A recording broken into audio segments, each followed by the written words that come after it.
Welcome to For Mannerless Women. I'm your host, Adelle and this is a space that is committed to nurturing a new generation of shame-free women who are ready to meet their best selves. In this episode, we unpack menopause with Veronica. She's the founder of the Ova Circle, and she's also a certified menopause workplace coach.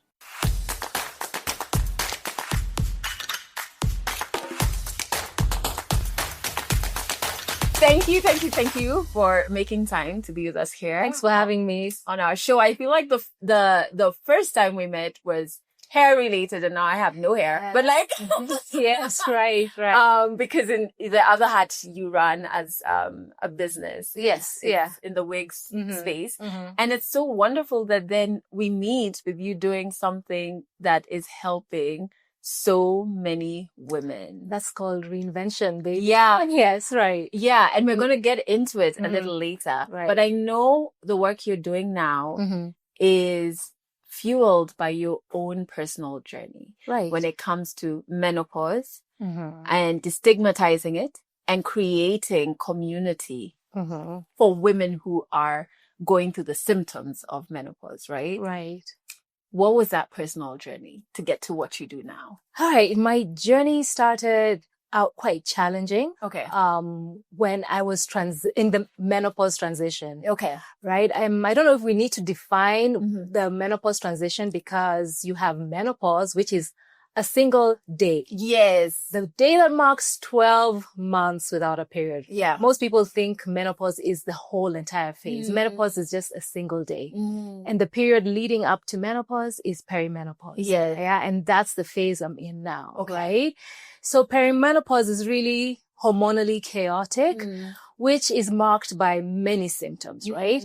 So my challenge was basically like, I did not know what to expect in the perimenopause transition, or called the menopause transition. Because first we never talked about it and we didn't know it existed. Yeah, we were prepared for like what to expect when you're expecting. Yeah. Yeah. We're prepared for what to expect before menstruation. You know, you're told about the physical changes to expect, how menstruation manifests, like the sighting of blood, etc., etc. And then it also comes with that fear of now you can get pregnant, right? And which is another concept we need to challenge, because there's also stigma around that. But then when it comes to menopause, perimenopause, like there's crickets. Yeah. I was never prepared for menopause, perimenopause. So, during my own personal transition, I started getting all these symptoms that I could not understand, right? Let me just run you through it, right? What were you feeling? What did it start with? It started with insomnia. I could not understand how come I can't sleep. All of a sudden, I cannot sleep. Yeah. And I also had tinnitus for about 9 to 12 months. And what is that? Tinnitus is a ringing in your ears, right? So I went to a number of ENT specialists, and I was just told to live with it, right? Pretty much. And one actually even gave me like benzos to help me sleep, because with tinnitus, you cannot sleep. It really impacts the quality of your life, right? And aside from that, I did not change my diet or my exercise routine, but I noticed that I was not fitting in my clothes quite well. Yeah. And it really, like when your body starts to change, it really also changes how you show up in the world. Fatigue. So I thought it was the insomnia causing the fatigue. Yeah. Then there was joint pain. Yeah. Migraines. Yeah. Like, okay. So basically I felt like I was breaking, right? Yeah. And then one symptom that I really also struggled with was like the mood swings, right? There's something known as perimenopausal change, rage, right? At that time, I did not know that's what it's called. Because again, remember? We didn't know. Right? Yes. Didn't talk about it. Did not talk about it. So a lot of mood disturbances, like, you know, just wake up and have a low mood and you don't really understand, okay, why, right? What's going on? What triggered this? Yeah. So, during this phase, at the time I was, I'd say 40. And throughout between 40 and 42, there was all these symptoms in and out, up and down, up and down. I was just not feeling like myself. You know, that is a symptom of the menopause transition, just not feeling like yourself. But how many of us can go to a doctor and say, I'm just not feeling like myself? And then like, so is it a migraine? Right. Is it? What do you mean you're not feeling like yourself, right? Yeah. Anyway, so, and then one sign that that should have like put off alarm bells in my head was an irregular period. I'd always been regular, but all of a sudden from a 28-day cycle, it was 36 days, 24 days, 21 days. At one point I felt like, am I always on my period for 36 days? Like, what is this? Like, yeah. So, of course, Google University told me that, I could be stressed. Nothing to do with perimenopause. And like, how do I solve? Like, what are you saying? Like, but I was like, okay, I don't feel stressed. Like, okay, maybe I'm stressed about. Maybe it's stress. Okay, maybe it's my business. Maybe it's stuff like that. Yeah. Maybe it's COVID that's stressing me and stuff like that. So you look for every excuse except menopause, right? Anyway, where am I? And the worst thing is also just feeling like something's wrong with me alone, right? Not. So this is a shared experience with other women. Right. Yeah. So, I'm just trying to summarize this, but Adele, I went to quite a number of doctors, but really none of the doctors that I saw pinpointed it, that I could be going through, perimenopause or it was, hormonally influenced, right? And so I said, okay, it's maybe if I fix the mood disturbances, I could fix everything else. Maybe I'll sleep better. So I went to see a therapist, right? And this is where everything pretty much turned for me. And, not because she, it's just something she said maybe by mistake. Okay. That switched on the ball. Right? So, I did not go to any normal therapist. Let me tell you. I went to a hypnotherapist. Okay. Because I thought my issues were so bad. They're beyond that I needed hypnosis to be able to fix. I don't know how many you've ever been there, but you're like, nah. It's not CB. It's a CBT. Nah. I need hypnosis. Right. Anyway, we did not even really get to the hypnosis part. Like, so during the initial consultation, she pissed me off. Remember I told you about the rage. She really pissed me off. And I was actually walking out of the session and she told me, Vero, I don't think your issue really has to do with hypnosis. You really don't need hypnosis. First of all, I think you're drinking a lot of alcohol to cope with your symptoms. And I think you might be perimenopausal. And I was like, what the hell is that? And that's what she's saying. But it stuck. And then, I'm somebody who really does a lot of research. So that's when I went down the rabbit hole. Perimenopause, started reading, searching up information about what is this perimenopause. Imagine at 40, 41 is the first time I'm hearing the word perimenopause. And you're in the thick of it. And, so it opened up a new world that I never knew existed. That I did not know this is a phase to be expected. And these symptoms are the symptoms that come with this phase. I was going to ask, how did it feel seeing your symptoms? I was so happy. I felt, you feel like this could be it. And if this is it, it means that I can fix it. Right? It has a name. It has a name. It's not I know there's a thin line between pathology hunting and actually feeling seen or feeling validated. So anyway, pretty much that's where I was. And that's when I discovered this could be the menopause transition, or I am in perimenopause, right? And that's pretty much the long and short about how I discovered how now that's led me to create the community that is now known as the Ova Circle, which is a community of women. And all of us are in the menopausal transition. And basically in that space, it's about supporting each other, educating each other, awareness. And it's just a space where women in the transition can feel seen, heard, understood. Less alone. And less alone. Because I really felt so alone in my journey. And I was like, I can't be alone. This can't be it. So I was like, I'm going to put up a post on Instagram and open up a WhatsApp community so that women can join and we can try to figure this all out together. Adele, within 2 months, the WhatsApp community was full. It still is full. Wow. And that really affirmed and validated my experience. Yeah. And also which led me now to where I am today. Yeah.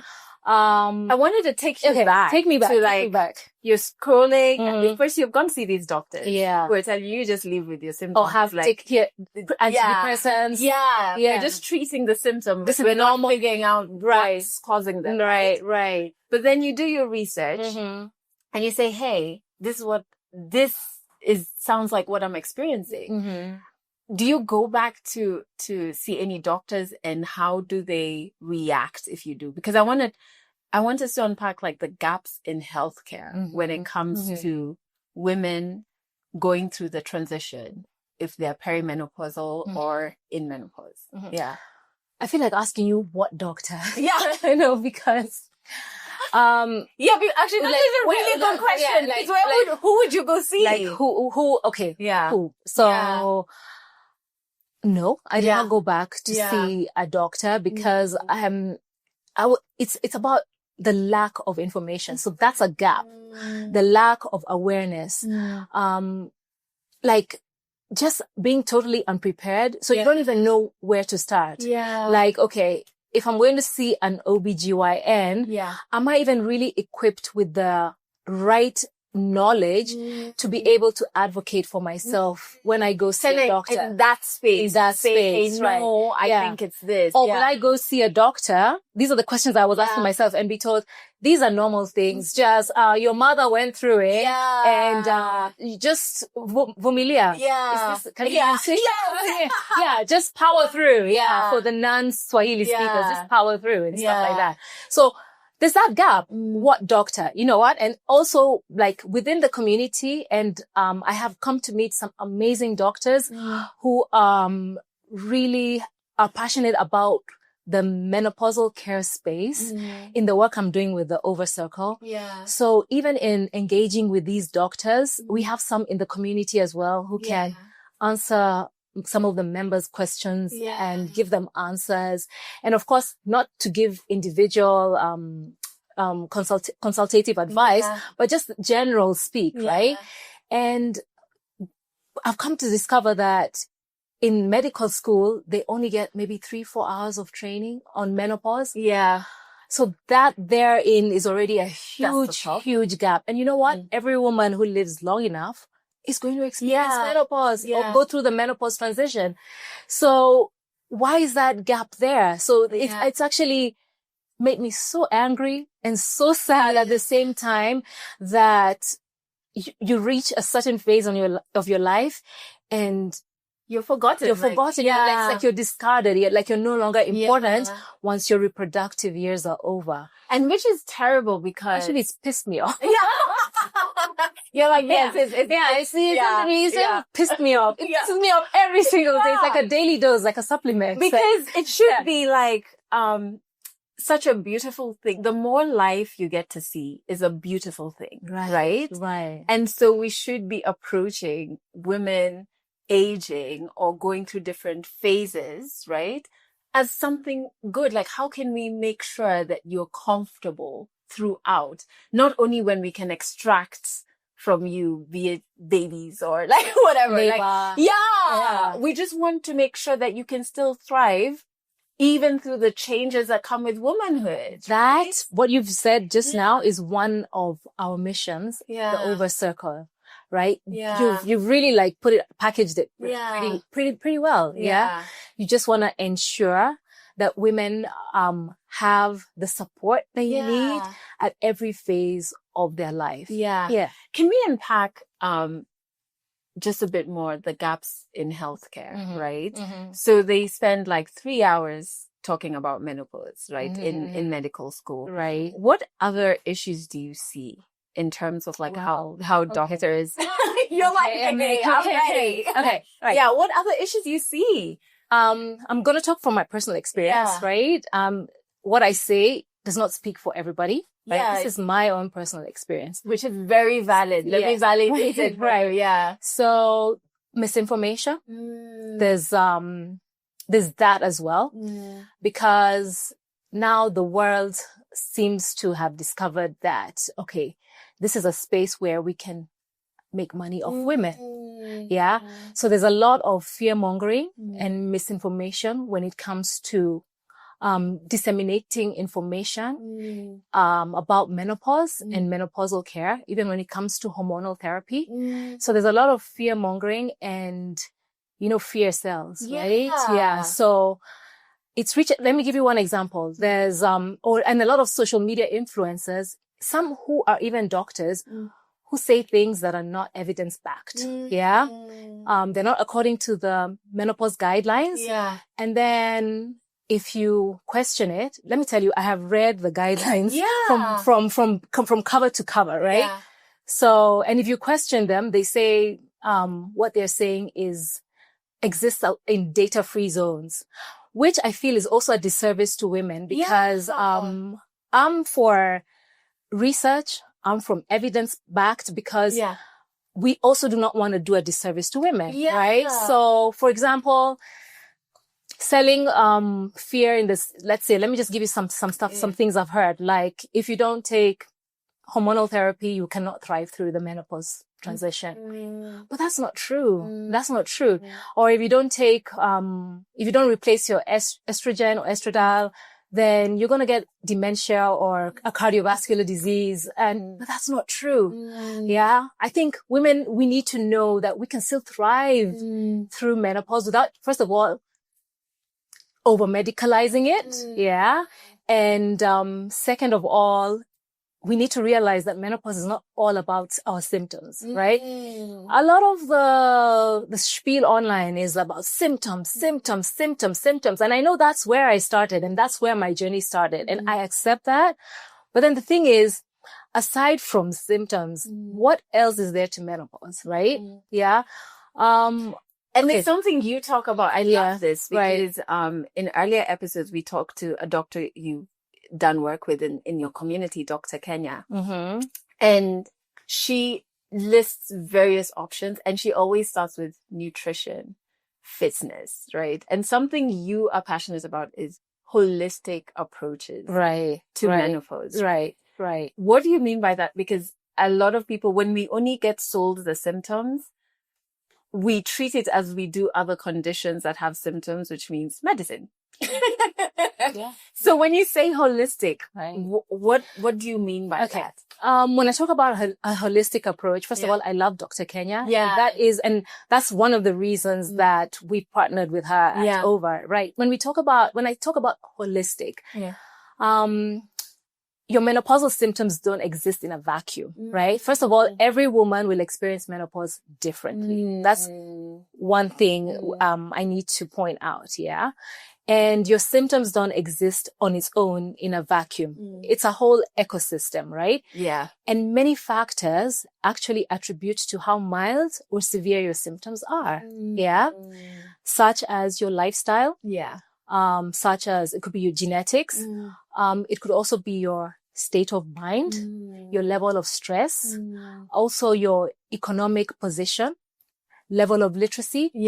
Women who've been abused or traumatized in the past actually have more severe symptoms, for example. So it's a whole ecosystem with many factors that determine how you experience your menopausal symptoms. So it's not like one thing. One size fits all. It's just not, you just don't have symptoms. And not every woman will experience severe symptoms. Some women will go through the transition with very mild symptoms, right? So there's really, really a myriad of factors that attribute to how you experience the transition. That's what we also need to educate, right? And I hear you, which is why it's so dangerous to go online. Not only are you sharing information that has no backing of data or research, but to share one narrative. And then, so what is the goal of sharing one aspect? Is it financial? So most of the time I always tell women, even in the community, like, if someone has something to sell you, then you should already have some discernment. If they're trying to tell you about something I've heard again in the misinformation landscape. If they're telling you you're going to get dementia if you don't take hormone therapy, do a bit more research. And is that according to the guidelines? Because Adele, it's not. It is not, right? There's many, many reasons why hormonal therapy is a great. Yeah. Great tool. Is it a tool? Yeah. A great option for women, like for vasomotor symptoms, which are like hot flashes, for women who have a predisposition to osteoporosis, and others, right? I'm not going to list them off here in case I get them wrong. I don't want to say I spread misinformation myself, right? However, there's other indications that are not according to the guidelines. Yeah. And knowledge is power. Right. But also when you're gathering the knowledge, I think it's important to practice discernment. I'm learning that as well, because yes, we're in this age where information is at our fingertips. Yeah, the age of technology. And like 15 seconds, someone is selling you something, you don't realize it's a sell. Yeah. So I'm also trying to tell myself, practice discernment. When you receive this information, tear it apart and be like, okay, does this make sense for me? No, I don't think so. I'm not comfortable with this. Or this, I need to ask someone else. Like, is this true? I think that's also a tool, like, we need to go into the space with, right? There's something else you talk about that when I heard it first from you, I had to be like, oh, I am actually quite ashamed that I've never actually thought about these two things, menopause and the workplace.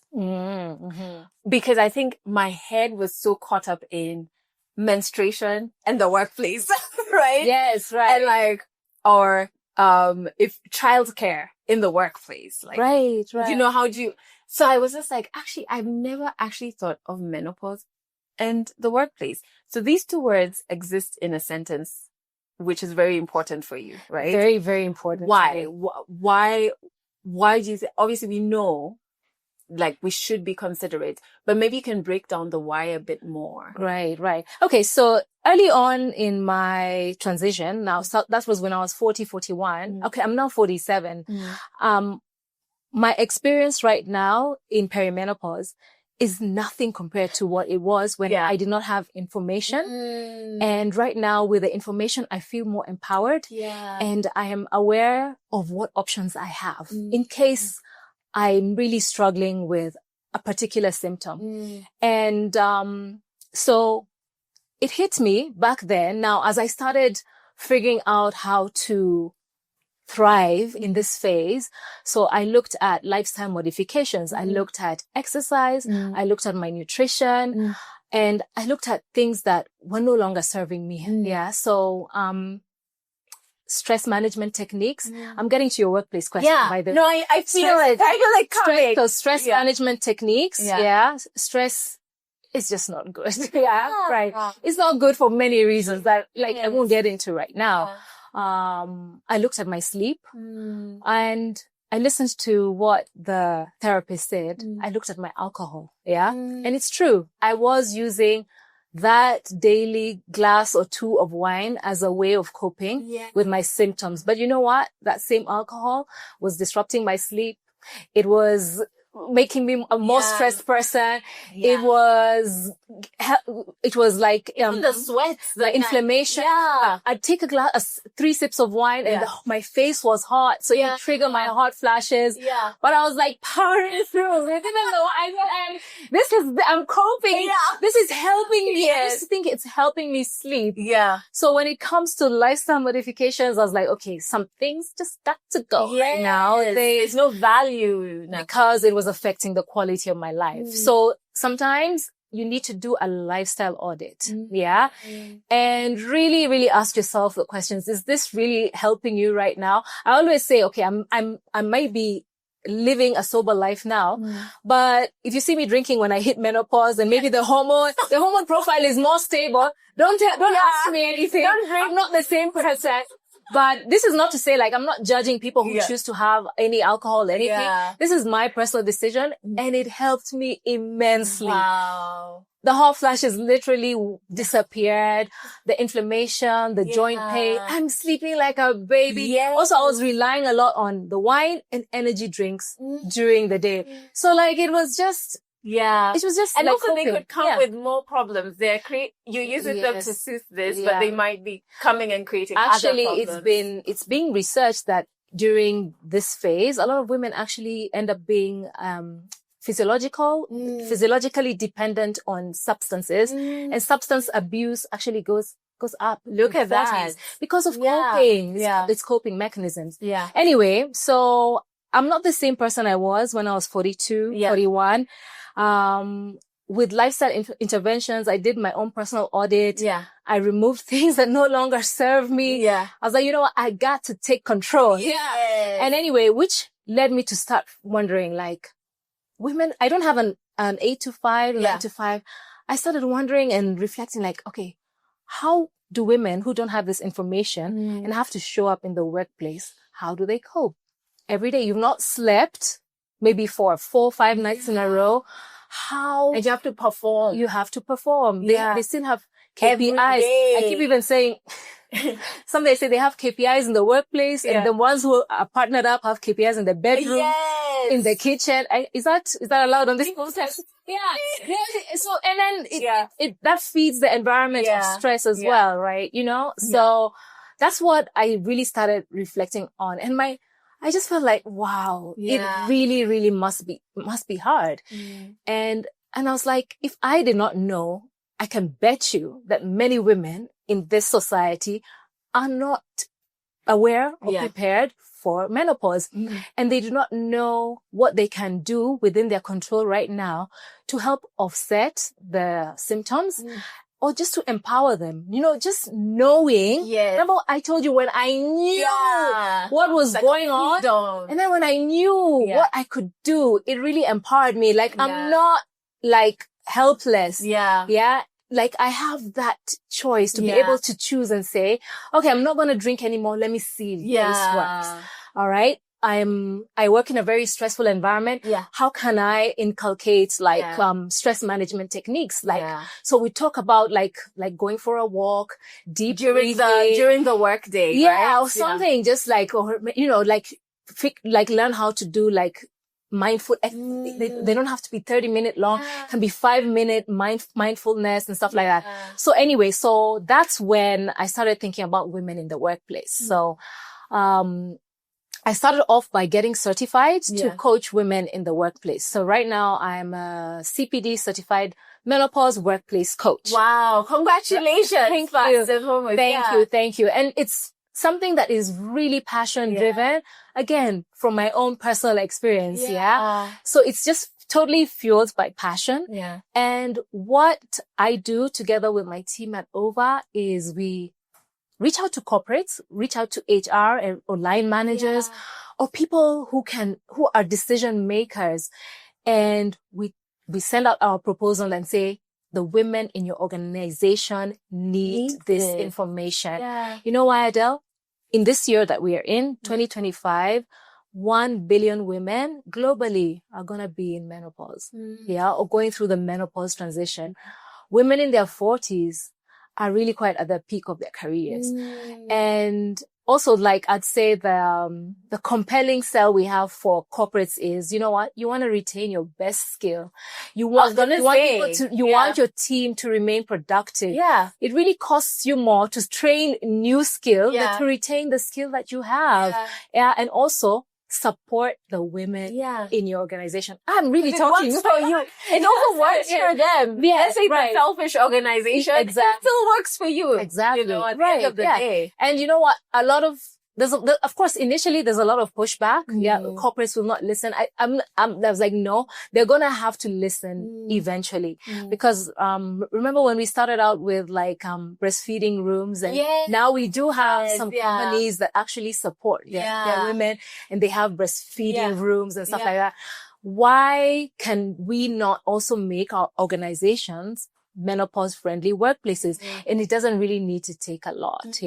What would it look like for a workplace? Okay, I'll just mention some things that some things off the top of my head, right? For one, we've already covered that. The benefit of awareness and education. Yes. Right. Just your staff knowing that this is what you've done for them, and also for them as women knowing this is what to expect. Yeah. You're already like 90%. You've already won 90% of it. Just in knowing, right?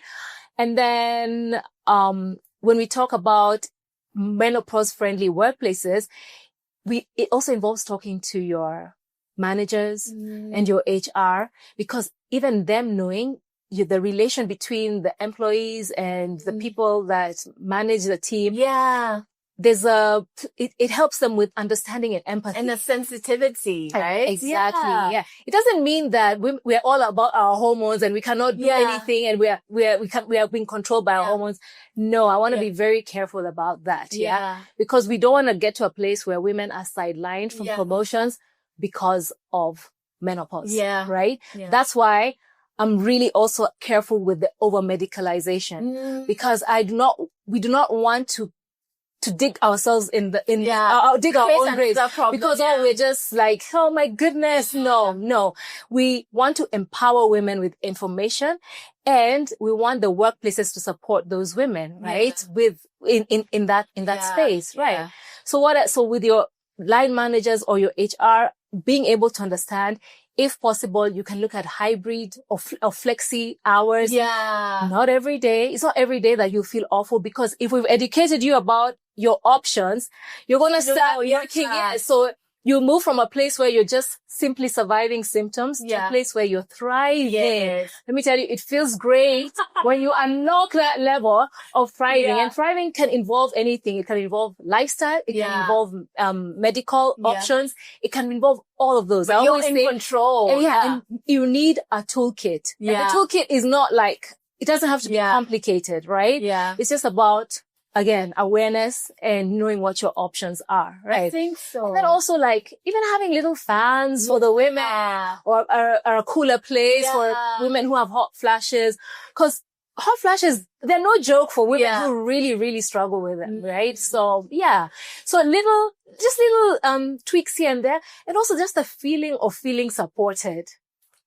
It's a must. Like, if you're in a space that sees you beyond, what you do in the company, right? If you punch in numbers, they see you and they care, like, are you okay? Yeah. That they care. You even just feel like you can thrive in that space. You're going to thrive. Yeah. When employees feel supported, they will thrive. Yeah. They will thrive, right? And so I want us to go to, I know you've talked a bit about, you're not where you were when you were getting into your 40s, 41, 42, where you are now. Right. What does your toolkit look like today? Okay. Where do I start? Okay. So my toolkit today, I think I've pretty much already said it, but let me just take me through your day or the interventions or the intervention. Yeah. Okay. So alcohol is out. Yeah. Alcohol, sadly had to go. Oh, but also now when it had to go, I'm like, okay, I should have stopped earlier. Yeah. I'm like, and it's not impossible. Yeah. Okay. So now I'm like, my only regret is like, I didn't stop earlier. Yeah. Like, now I started thinking like all those years in my 30s, like, anyway, so there's that. Yeah. I've looked more at my nutrition. Mm-hmm. In terms of, trying to eat more balanced. So we work with an amazing nutritionist at Ova, where I have learned so much in terms of like a balanced plate, getting my macros in, meaning my carbs, my protein, and my vegetables, making sure I get enough fiber. By the way, you know what? I used to supplement a lot when I was trying to fix my symptoms. Right now, I should show you what was in my supplement drawer. It had hundreds of supplements. But you know what's interesting? Yeah. Right now, I'm really like down to maybe 2 supplements. Wow. So I used to take everything. I used to take, even, let me just name supplements you ever had. I used to be like on GABA, melatonin, tryptophan. Yeah. Was it the sleep? I was even berberine. Yeah. Like, I was trying everything. Yes. I had a whole supplement stack. I was on NAC, whatnot, zinc. Anyway, so I looked at my nutrition, and so now I know supplements are helpful for many, especially where you're deficient. Yes. Yeah. But again, we have all these companies that want to sell you a supplement for menopause. And I'm really like, okay, again, that's where What's the your capitalism comes motivation? in. Like, you need to really invest a lot of money in supplements. So I've really also whittled down on what supplements I'm taking. So I do an omega-3 and magnesium only, right? So that's pretty much it. Yeah. And then also supplements should, in the word, it's supplementing. So the best option is to get tested. Not only get tested, your nutrition. What is on your plate? Like, how can we maximize where you're getting certain things from? Right. Although I did do some blood work. My vitamin D was low, so I also do a vitamin D supplement, which apparently I've come to learn that a lot of people are deficient. Yeah. Do you take vitamin D supplement? No. So I got tested and I was okay, but it's also because of where I stay. Like, it's also lifestyle. Right. So a lot of us will drive to the office and we'll sit in the office, even on a sunny day, you sit in the office. Right. And I intentionally, because of my doctor, my levels weren't bad, but she was like, you need to be outside. So do you get a lot of sun exposure when you're working and stuff like that? Yeah. Yeah. So that's nutrition. So I looked at my nutrition. Yeah. Switched it all up. I was doing a lot of processed foods. Like a lot. I mean, not to say processed foods are bad. Yeah. Something I've also learned is a lot of foods are processed. Like, even, do you know what a processed food is? Or, cause a lot of people think like yogurt is not a processed food. Like, you get. Actually, I was told, look at it by one of the guests this season. Yeah. Coach Roseanne. She says, you want your plate to have things as close to what they look like in the farm. Yeah. Yes, right. And not, anything altered. Right. So I was like, that's such a beautiful way to think about it. Cause then when you say something like yogurt, then you start thinking, it's gone through something. It's gone through some process, but not all processed food is bad. Let me just say bad, because really with food is food. There's really no bad or good foods, right? So not all should be blacklisted, because like Greek yogurt is really, really good. Yeah. And yogurt with probiotics and stuff like that. So so I looked at my plate, and, I just tried to tweak it a little here and there. I think you did a good job. I was like, okay, so the bacon has to go.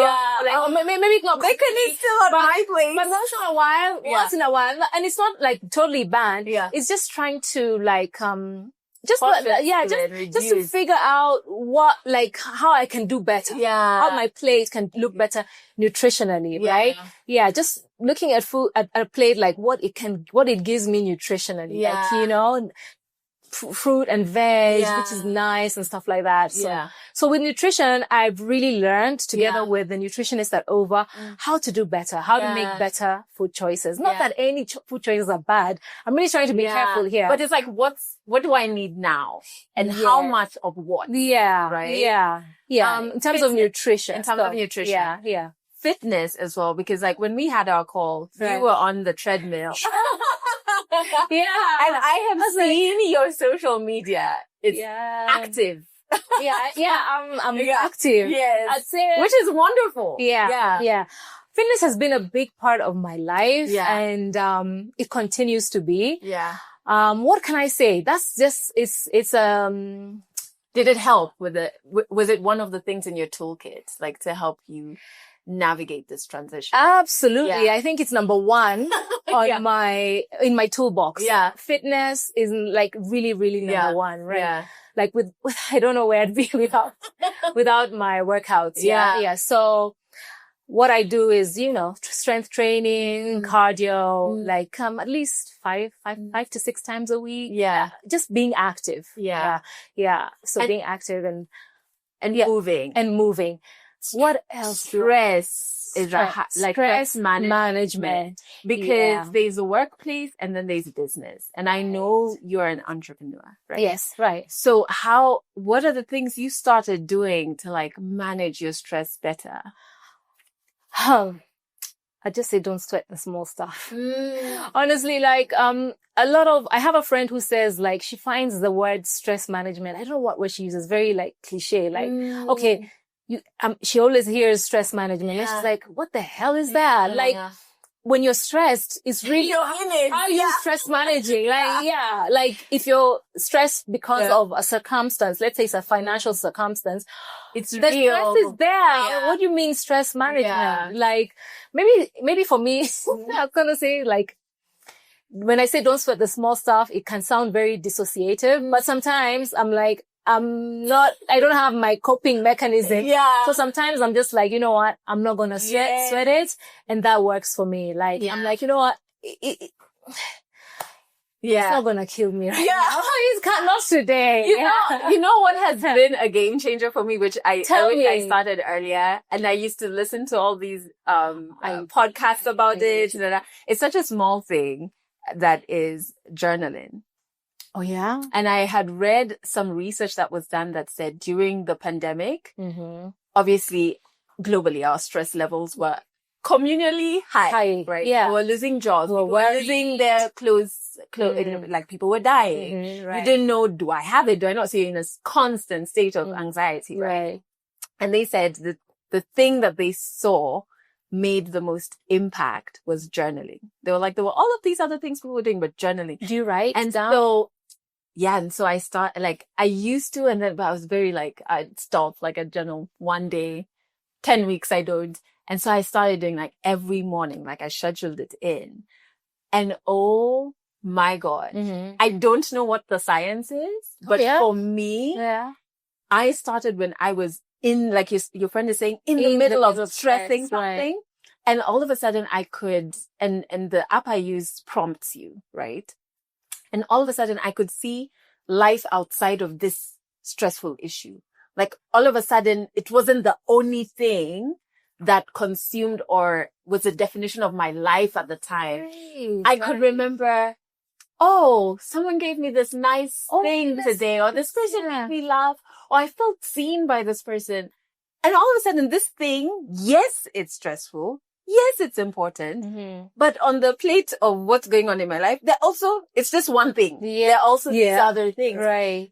I don't know why I didn't start like journaling. How long have you done it? I think I'm on the second month, but I saw a shift within 7 days. It's so weird. I'm going to try. I'm going to try journaling. Yeah. I'm going to try. Like, I know we put resources. The app I use is called Gratitude. It's called Gratitude. Yeah. So you do an electronic journal? Yeah. Oh, yeah. Okay. And it prompts you. I think that's what it does, because if I'm left to journal about whatever, I'm only going to talk about this stressful thing, right? Right. But if you prompt me and say, tell me about something that made you happy yesterday. And I pause and I think, and I'm like, oh yeah, actually I saw this and it made me so, and it expands my perspective. Wow. So I don't know. So journaling is yes. It's those things like the therapist who told me about. Yeah. It's something that I could take out of here. And then it sticks with me, and I start doing it, and I notice a difference. Oh my God. That's why I like that you shared that as well. So because stress is, as you said, is the baseline for so many other chronic illnesses, especially for women. Yeah, right. And that's why I'm just like, I've got to get the stress thing figured out. Yeah, right. Okay, so the exercise helps the stress. Yeah. And I always take time to be grateful. Like every night, I'm like, before I go to bed, sometimes the world is moving so fast that sometimes you're not even grateful that for your health. Yeah. You're like, I have the ability. Okay, maybe you're financially impacted, but then if you look at it like, being able, I have my faculties of thinking. Yes. I can get up, I can walk. That means I can do something about that. So it's a blessing. Like I'm able to do something about this situation. So, and also having even your mental health in order. Yeah. Because there's so much happening. Yes, exactly. Right. Yeah. So there's that, the gratitude, I also do a bit of crazy things here and there.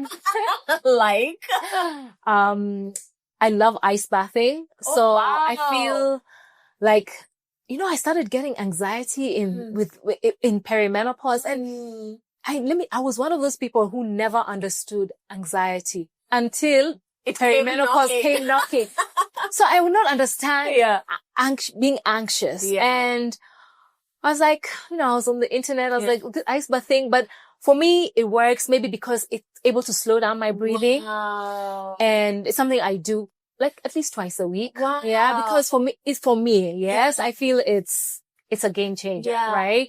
I know deep breathing exercises really work for a lot of people in terms of, stress management as well. Do you do deep breathing? And I was going to say with anxiety, why that ice bath would also work is like, you're also told you can hold ice. Oh, like if you're going through cause I actually battle anxiety. Right. So like if you go and just hold either ice or something cold, I don't know the science behind it, but it almost brings you back to awareness, maybe. Yeah. Because I would see how I wouldn't go into the ice bath, but I'm happy it's working for you. So my love of cold showers, like every morning, for some reason, it helps me regulate my breathing. So that's the first thing I do in the morning is regulate my breathing. If I can't really prepare my ice bath, I'll just do like a cold shower. I just swear by it. Yeah. It's really helped a lot. I just love how open you are about your own personal journey and that you didn't only fix it for yourself, but even what you're doing with the workplace is like, hey, but if I battled it and I'm not a 9-to-5, I want to help those other women as well. I think that's commendable. To women who are watching this and want to be part of your community, want to join Ova Circle, and we've heard the WhatsApp group got full. I'm like, is there another one? Like, can you open? All right. Okay. Before I answer that, I want to also say that apart from the lifestyle modifications that I've mentioned, what I've done that works for me, the reason I could make these choices was because I am aware, I'm educated, and I know about them. Let me just talk a bit about, there's something known as vaginal atrophy. So what is that? It is, so as your estrogen declines, you start experiencing a lot of vaginal dryness, and sometimes it gets really bad for some women that even their labia minora dry up. We've had a conversation with one of the doctors at the Ova, and it disappears. You go back to pre-puberty where you don't have your labia minora, and it's a very uncomfortable situation. So what I noticed was I was waking up a lot at night to go and pee. It would totally disrupt my sleep. And we've talked about how everything feeds on everything else, right? Sleep, you don't sleep well. So I was waking up all the time to pee, And, in the Ova community, I was having a conversation with the doctor, and that's when I discovered there's vaginal estrogen cream. Yes. And let me tell you, I don't know how it worked, but it worked. Yeah. And you see, just knowing there's that. And knowing removes even the shame. So now, it's not, something's not wrong. Something is not wrong with me. Yes. And you see, with that, there's a lot of UTIs, a lot of peeing, a lot of dryness. So also in my toolbox, I've not started hormonal therapy yet. I always tell everybody, if my symptoms are so severe, my hot flashes are so severe that I can't sleep and then it impacts the quality of my life, definitely open to it. But vaginal estrogen cream works locally. It's not systemic. Yeah. So that's also in my toolbox. Yeah. You see this. So it's about also being open to whatever options, but you can only know what your options are if you know what to expect. So even when you go to a doctor, you'll be like, by the way, I know, and you can advocate for yourself. It's about it gives you power. That is it. That is it. Yeah. I was did your mom tell you? Did our mothers tell us what to expect? I was just saying in an earlier episode, we would just see our aunts with fans, and I used to think, oh, they're so fancy. I didn't know they were experiencing. Or you notice a lot of the belly weight gain, and you're like, okay, that's how a middle-aged woman looks. And I'm also challenging that perception, because even when you go online and you see what a middle-aged woman looks like, it's especially it's saddening. And I feel like then that bleeds into shame Yeah. And if you're in that space as a woman, Right. you then don't even reach out to look for knowledge because you go deeper into something's wrong with me. Yeah. And I'm not worthy to be in certain spaces. I'm not, Right. something's wrong with me. And getting you out of there is harder. But like with this knowledge, Yeah. Right. this I think can help. And coupled with ageism, I think we had mentioned, like when we spoke on the phone, there's the ageism factor. We live in a very ageist society. Yeah.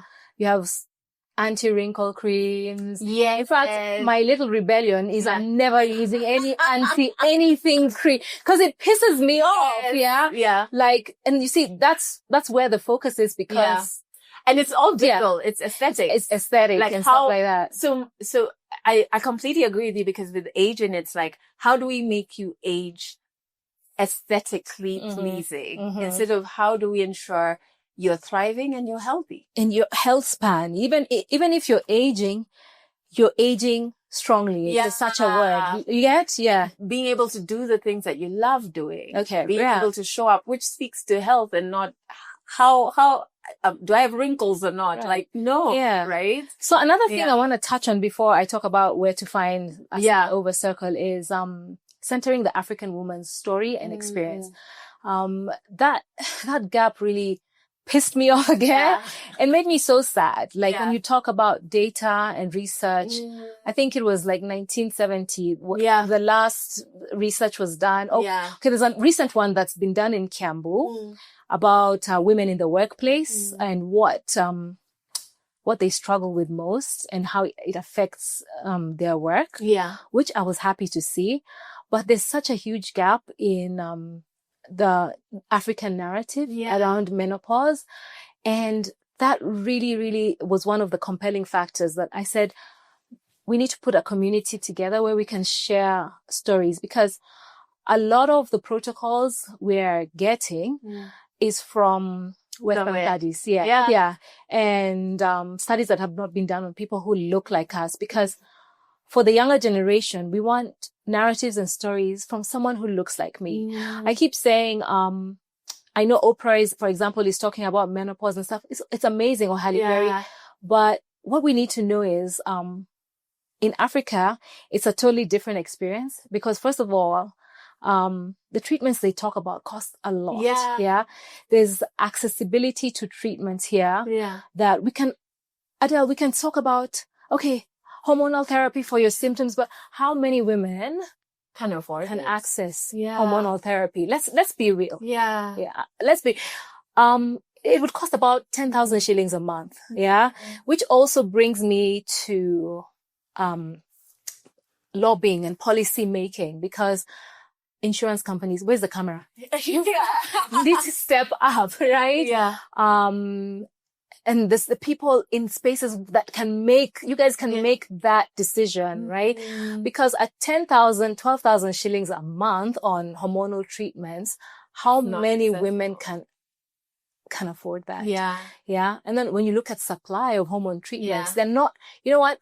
I have women I know women or have friends who are on hormonal therapy.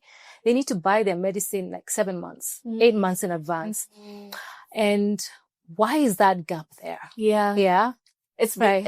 It's the system is not designed to support women. Right. Yeah. At a certain stage. Yeah. It just is. And I love that you bring that up. And they wonder why we're so angry. Yeah. and I love that you bring that up because even if we say today, as Africa, as Kenya, we're going to figure out interventions that can support women during, perimenopause into menopause, like at all stages, right? Yeah. What data is driving what is informing the interventions? Right. And that's why localized data is so important because the context is different, the culture is different. And remember what I said about how the ecosystem on how you experience your symptoms is affected by all of these things. Yes. Right. Yes, there you go. I remember. Yeah. There you go. So, when we look at our context, which is it's very different from a context of somebody in Europe and in the West, right? And that is major gap. Since we were talking about gaps, that's a major gap. Yeah. So our stories, our experiences, our data, I want to open Instagram and see somebody who looks like me telling me about the menopause, right? And talking about locally sourced interventions, even in food, nutrition. Yeah. Yes, right. Because I don't want to read about things and I have to start thinking, so what is this? Yeah. What is burdock? Where will I find this in the market? What are Brussels sprouts? No. You know, right. It needs to have local context, right? Yeah. Yeah. Which is why the work you're doing is important. Exactly. So it brings me back to the community. Yeah. It's the best space ever. I love being there. I really love being there. Like, oh my God. Yeah. I love being there. Unfortunately, it's full because WhatsApp has a limit. Yeah. However, we do have a WhatsApp channel. But I'd say the best place to start is our platform is launching soon so we can expand and sign up more members. So we are at online is the overcircle.com. Yeah. So it's the overcircle.com. So we are launching very soon. So we have a landing page there, which talks a bit about Ova, and you can sign up and wait lists, and we can be able to have this information to all women and even men. Yes. Right? Because women, we do not live in an island. We live in a society with men. And we'll need so the systems information that support and understand. Exactly. Because if you're really struggling through the transition, it affects how you show up in the world, how you show up in your relationships with your children and with your partners as well. And you know what? With yourself. Yeah. That's the most important one. Yeah. Right. Yeah. So, and so you guys, there's the information, but I know you also have like talks or forums. So we have, we do events where we do talks and, we have some webinars up on our YouTube page, YouTube channel. It's the Ova Circle. Yeah. We're on Spotify. We've done a few episodes on what to expect. Yeah. It's also called the Ova Circle. Yeah. But the best place where all those links are is our website, which is theovercircle.com. Yeah. Thank you so much for the work. Do you have any questions? No. Do you have any other questions? No. Right? I feel like you're talking about gaps. Yeah. And yes, that's very important to highlight them. But I want to kind of give you your flowers because you are filling in a gap. Thank you. You know? Thank you. And as much as women will come to the page and get all of the information, they'll also get community. Yes. I think is the most, absolutely. It's such a transformative thing. Right. When you're going through whatever stage of womanhood, when you know I'm not alone. Right. And I can before I ask a doctor, you know, we do that, right? Yeah. Before I ask a doctor, you'll tell a friend like, hey, I'm feeling na. Yeah. Having that community is so important. So you are filling in a gap. It's really it's really important. Yeah. Like, we cannot underestimate the value of community. Yeah. So thank you so much. You are for coming on the show. There's something I wanted to say. Yeah. But I can't remember. You know, brain fog. I just remembered. Like, and then also I want to ask you, sometimes I take over the Yeah. I want to ask you, like, okay, you've done conversations around menopause. Yeah. And mainly this season. This season. And before, I think there was a lot of fear because oh my God, this is going to happen. Yeah. These symptoms, even hot flashes. Oh, I won't sleep. But there's also, what I want to do is remove that fear of getting there. Cause a lot of people come to me and say like, okay, when we see you or we see your page and how you work out and you're still strong at like 47, they're like, I no longer fear. Yeah. So I think also I don't know if this is a question to you, but it's like more like, how do you feel? Cause you're growing older. Yeah. How do you feel? Are you prepared, or you feel like you're better prepared than the baby boomers who had no idea, for example? This is such a good question because when I sat down with Dr. Kenya, I did tell her that first we never ever used to even know about perimenopause. We only knew menopause, and right? Like just hot flashes. We didn't know menopause is one day. Yeah. We thought it's it's the entirety, right? Mm-hmm. And so it wasn't even called menopause. It's like the big M. And like, Yeah. when I turned 30, Mm-hmm. I was just feeling like, this is wonderful. Cause I feel like 20s were the ghetto. Like, just chaotic nonsense, right? Yeah. And then 30, I just started feeling a lot more empowered, a lot more clear about who I am as a woman. Mm-hmm. You start seeing all the ways society tries to like hold you back and like Put the in a lies. box. Yeah. Yeah. And no sooner have I started enjoying than I start hearing about this thing. That. Right. And like, guys, see, I want to enjoy the, yes, can I enjoy the sun? Yeah. But the more I'm having these conversations, the less fear. I don't even think there's fear anymore. Yeah. Because the conversation is giving me knowledge. So I'm like, oh, okay. So that's what I'll expect. Mm-hmm. And the second thing, it's giving me options of like what's in my control. Yeah. Right. So I really think when I start experiencing symptoms, if I do, because there's also that, right? Yeah. I'm not going to panic. Right. I'll be like, okay, so that's what's happening. Right. All right. Yeah. Where can I go? There's going to be places like your community. Right. So the fear has gone. But there was fear because there was shame and silence and no conversation. Yeah. Which also fear has gone. I think also I can ask you, since you've been in media. Yeah. What I may be wrong in my observation, so you can feel free to correct me, but I feel like maybe it's a societal thing of putting women in boxes, but women as we age, they tend to disappear. Oh yeah. So okay, so you said yes. Yeah. So the challenge is to all women out there is do not allow yourself to be made invisible, because that's where the shame comes from, right?